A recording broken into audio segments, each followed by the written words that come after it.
Hello everyone, welcome to the channel. In this video, I'll show you how to fix Paramount Plus Error 6000. Let's get started. First, open any browser on your PC and go to paramountplus.com. If you're seeing the error on the main page, here's what you can try. Click on the three dots at the top right corner of your screen and open a new incognito window. Then, paste the same Paramount Plus link into the new tab and see if it works.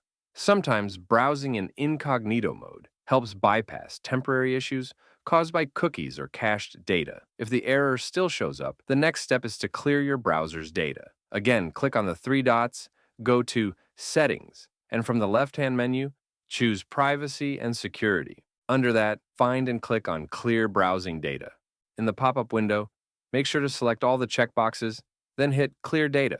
Keep in mind, doing this will log you out of every website, and your browser will feel like a fresh install. Once that's done, try visiting the Paramount Plus website again and check if the issue is resolved. If not, try connecting your device to a more stable internet connection. Sometimes unstable or slow networks can prevent websites like Paramount Plus from loading properly. And that's it. That's how you can fix the Paramount Plus Error 6000. If you found this tutorial helpful, please make sure to like the video and subscribe to our channel for more content like this. Thank you for watching.